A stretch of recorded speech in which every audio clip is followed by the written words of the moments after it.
නිෂ්පාදන සාධක කියලා අපි කියන්නේ පුතා. මේ අහන්නකෝ. මිනිස්සුන්ගේ උවමනා ඉටු කරන්න භාණ්ඩ හා සේවා ඕනි. අපට අඳින්න ඇඳුම් ඕනේ, අපට කන්න කෑම ඕනේ, අපට යන්න වාහන ඕනේ, අපට බොන්න අරක්කු එපා. අරක්කු වල. හරිද? අපට අඳින්න ඇඳුම් ඕනේ, අපට යන්න වාහන ඕනේ, අපට බොන්න ඖෂධ ඕනේ. අරක්කු නෙමෙයි ඖෂධ ඕනේ.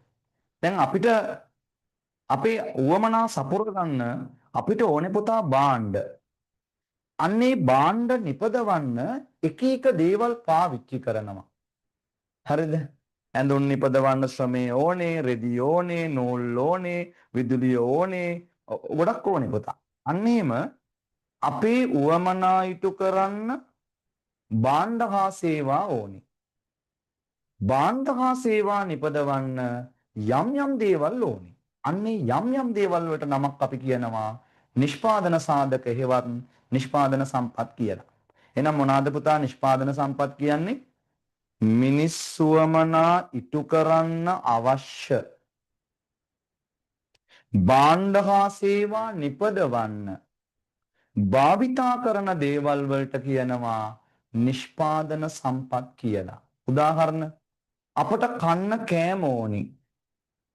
කෑම හදන්න පාවිච්චි කරන දේවල් නිෂ්පාදන සම්පත්. අපට අඳින්න ඇඳුම් ඕනි. ඇඳුම් හදන්න පාවිච්චි කරන දේවල් පුතා නිෂ්පාදන සම්පත්. හරි. ඔන්න ඔවට කියනවා නිෂ්පාදන සම්පත්. කියමු බලන්න.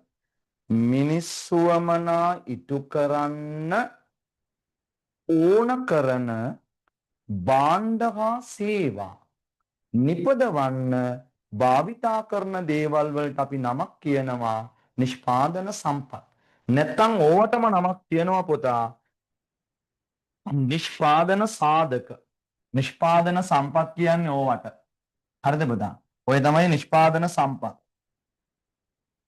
නිෂ්පාදන සම්පත්. මේවට තමයි අපි කියන්නේ නිෂ්පාදන සම්පත්. නිෂ්පාදන සම්පත්. එහෙනම් මොනවද පුතා නිෂ්පාදන සම්පත් කියන්නේ? මිනිස්සුවමනා ඉටු කරන්න ඕන කරන භාණ්ඩ හා සේවා නිපදවන්න පාවිච්චි කරන දේවල් නිෂ්පාදන සම්පත්. මේ නිෂ්පාදන සම්පත් බෙදෙනවා පුතා මූලික වර්ග දෙකකට. නිෂ්පාදන සම්පත් වල ප්‍රධාන වර්ග දෙකයි. එක තමයි පුතා පළවෙනි එක ටික සම්පත්. පළවෙනි එක ආර්ථික සම්පත්. පළවෙනි එක පුතා ආර්ථික සම්පත්. එක ආර්ථික සම්පත්.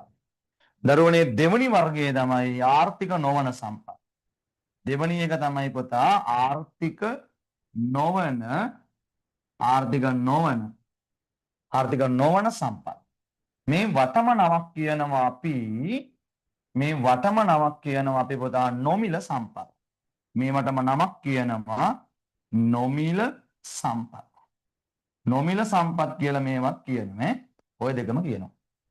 හරි නේද? කියම් බණ්ඩ එන මිනිස්සුවමනා ඉටු කරන්න අවශ්‍ය භාණ්ඩ හා සේවා නිපදවන්න භාවිතා කරන දේවල් නිෂ්පාදන සම්පත්.